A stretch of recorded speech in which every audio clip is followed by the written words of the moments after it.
రంగారెడ్డి జిల్లా సీతారాంపురంలో premier energy సంస్థ ఏర్పాటు చేసిన ప్లాంట్ ప్రారంభోత్సవం సందర్భంగా ఏర్పాటు చేసిన సభలో సీఎం రేవంత్ రెడ్డి మాట్లాడుతున్నారు. లైవ్ లో చూద్దాం. Why? Because last year December we have dedicated our Telangana Rising 2047 policy in future city. That time we have told we are going to create a manufacturing zone in peri-urban region. So this is the live example. Whoever wants to invest, I would suggest to my officers, ask them to come and see Premier Energy in Sitarampur. That is where they have constructed within 12 months from 0 to 100, from undeveloped land to manufacturing of solar batteries. After regional ring road, this is almost 10,000 square kilometers. After regional ring road, we have Telangana rural. It is called rural agri region economy. It meant for agriculture economy. It is around 1 lakh square kilometers. First 2,100 square kilometers meant for service sector. Second layer of peri-urban region meant for manufacturing. The third layer, 1 lakh square kilometers meant for agriculture economy. So this is what our vision, this is what our policy, this is what our Telangana Rising 2047. With this vision, we wanted to reach, we wanted to develop our state. We wanted to reach by 2034 $1 trillion economy from Telangana. By 2047, we wanted to reach $3 trillion economy. Today our population is 2.5% in the country, but we are contributing 5% GDP. But my target is, I'm not happy with this 5% contribution. I have a goal. I have a target. By 2047, I wanted to contribute 10% of the country economy. Viksit Bharat 2047, Prime Minister is targeted for $30 trillion economy from India. In the dream, I wanted to join, I wanted to contribute 10% of the economy. I wanted to employ our youngsters, youth. Today we have seen, we are reading many articles in newspapers. Because of AI, many companies have, just like that, they are removing their employees. White collar jobs, just too impossible to get white collar jobs nowadays. That is why I have told my people, I am trying to create infrastructure for blue collar jobs. That is why we have initiated Skills University. We wanted to make polytechnic colleges with advanced technology. We have converted industrial training institutes as advanced technology centers, where Premier Energy can use those services. If you wanted to semi-skilled, re-skilled, skilled labor, you can train them, you can absorb them from my ATC or my Polytechnic or my Skills University. So we are preparing our system, our ecosystem to reach our goal. మిత్రులారా, ఈరోజు తెలంగాణ రాష్ట్రం భవిష్యత్ ప్రణాళికలను సిద్ధం చేసుకొని ముందుకు వెళ్తుంది. రాజకీయపరమైన విమర్శలు, పరమైన ఆరోపణలు ఎన్నున్నా ఈ రాష్ట్రాన్ని అభివృద్ధి చేయాలి, ఈ రాష్ట్రం దేశంలోనే అభివృద్ధి చెందిన రాష్ట్రాలలో మొదటి స్థానంలో నిలబెట్టాలి అని మా సహచర ప్రజాప్రతినిధులు, మంత్రివర్గ సహచరులందరం మేము నిరంతరం కష్టపడుతున్నాం. ఆనాడు ఉమ్మడి రాష్ట్రంలో ఈరోజు మనం గొప్పగా చెప్పుకుంటున్న ఔటర్ రింగ్ రోడ్ కావచ్చు, అంతర్జాతీయ ఎయిర్పోర్ట్ కావచ్చు, ఐటీ పరిశ్రమలు కావచ్చు, ఫార్మా పరిశ్రమలు, వాళ్ళ దార్శనికత, వాళ్ళ ఆలోచన విధానాలతోనే ఈరోజు ప్రపంచ చిత్రపటంలో హైదరాబాద్కు ఒక గుర్తింపు వచ్చింది. కానీ ఈరోజు ప్రపంచంతో పోటీ పెరిగిపోయింది. పోటీ పడాలి అంటే ఇప్పుడున్న వసతులు, ఇప్పుడున్న పెట్టుబడులు, ఇప్పుడున్న పరిశ్రమలు సరిపోవు. ప్రతి సంవత్సరం 1,10,000 మంది ఇంజనీరింగ్ గ్రాడ్యుయేట్స్ తెలంగాణ నుంచి ఇంజనీరింగ్ పట్టాలు తీసుకొని బయటకు వస్తుంటే అందులో 10-20% కూడా లోకల్ ఎంప్లాయ్మెంట్ మనం క్రియేట్ చేయలేకపోతున్నాం. దానికి ప్రధానమైన కారణం చదువు ఉన్నది, సర్టిఫికెట్ ఉన్నది, కానీ సంబంధించిన సాంకేతిక పరిజ్ఞానం, సాంకేతిక నైపుణ్యము ఈ విద్యార్థులకు లేకపోవడం. అందుకే ఈరోజు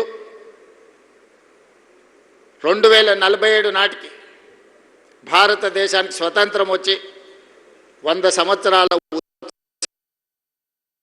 మరి 100 సంవత్సరాల ఉత్సవాలు జరుపుకోబోతున్న మనము ఈ 100 సంవత్సరాలను ఒకసారి వెనక్కి తిరిగి చూసుకున్నప్పుడు ఈ దేశం ఎక్కడ మొదలైంది, ఎక్కడికి చేరుకున్నది, ఈ చేరుకున్న దాంట్లో తెలంగాణ భాగస్వామ్యం ఏంది అని ఈరోజు మనల్ని మనం ప్రశ్నించుకొని మనల్ని మనం ప్రణాళికలు సిద్ధం చేసుకొని అభివృద్ధి పదం వైపు నడిపించాలని ఔటర్ రింగ్ రోడ్డు లోపల 2100 స్క్వేర్ కిలోమీటర్స్లో 1,34,00,000 జనాభా నివసిస్తున్నారు. ఈరోజు పరిశ్రమల వల్ల, నీటి కాలుష్యం వల్ల, వాహనాల కాలుష్యం వల్ల ఈరోజు నివసించడానికి కష్టమైన పరిస్థితులు ఈరోజు నగరంలో ఉన్నాయి. మీరందరూ చూసారు, ఢిల్లీలో ప్రధానమంత్రి, రాష్ట్రపతి, supreme court chief justice, Lok Sabha, Rajya Sabha, supreme court లాంటి దేశాన్ని నడిపించగలిగిన సంస్థలన్నీ అక్కడనే ఉన్నాయి. కానీ అక్కడ నివసించలేని పరిస్థితి ఈరోజు పొల్యూషన్ అక్కడ ఉన్నది.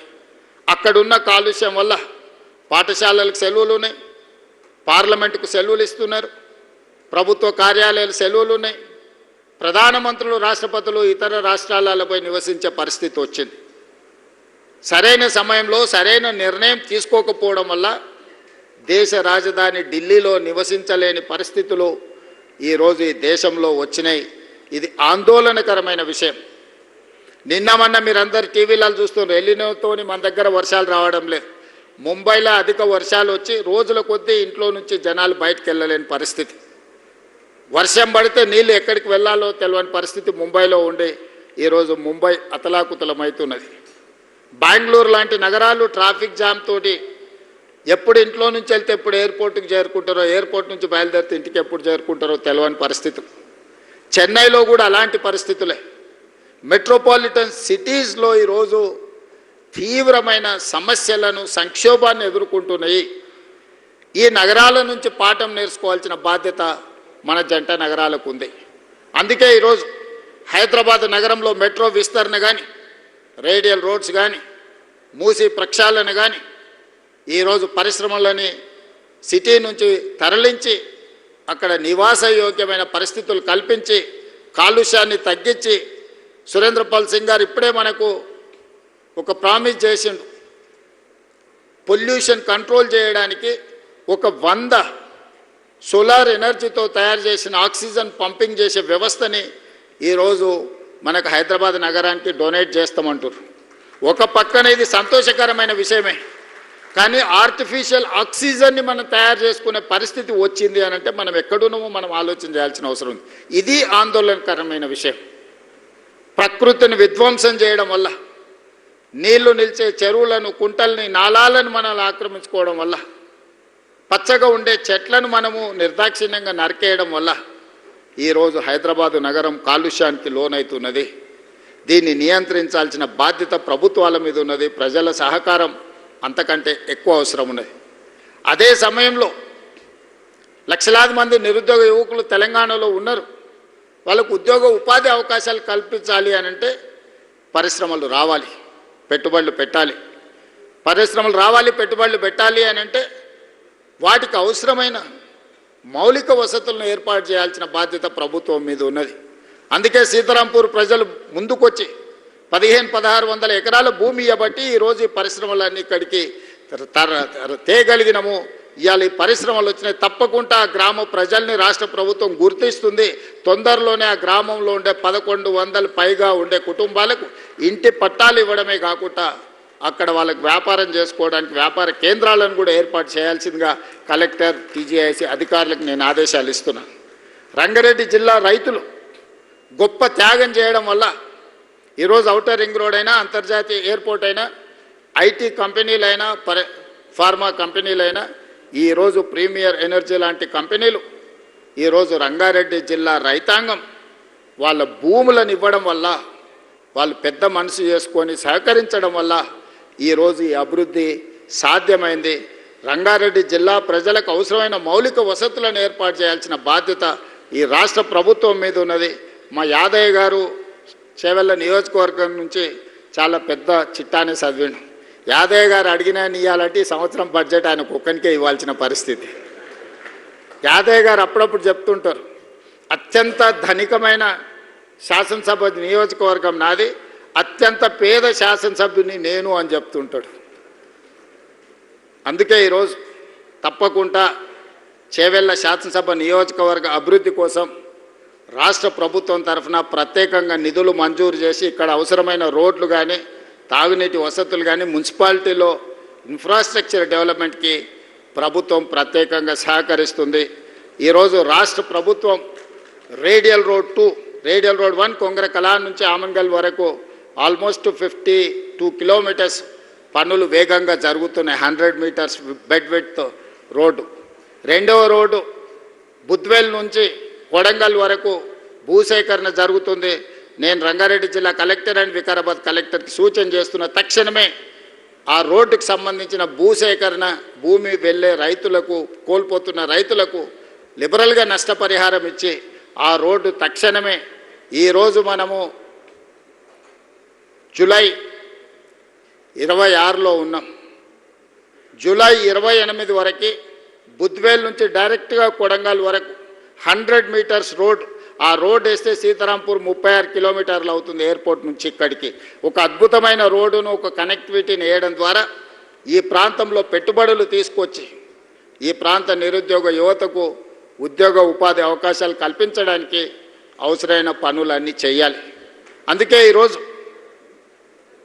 ఎన్నికలు వచ్చినప్పుడు రాజకీయాలు చేద్దాం. ప్రతిపక్షాలకు నేను సూచన చేస్తున్నా, మమ్మల్ని కొంతకాలం పని చేయనియండి. ప్రతిరోజు మీ బాధ, మీ దుఃఖం, మీ అధికారం కోల్పోయిన అసహనం అంతా, మీ కడుపులో ఉన్న విషాన్నంతా ప్రజల మీద, మా ప్రభుత్వం మీద కక్కకండి. ప్రజలు 5 సంవత్సరాల కోసం అధికారం ఇచ్చిండ్రు, తీర్పు ఇచ్చిండ్రు. ఆఖరి 6 నెలలు ఏ రాజకీయాలు కావాలన్నా చేద్దాం. ఆ రోజు మేం చేసింది ఏంది, మీరు చేసింది ఏంది.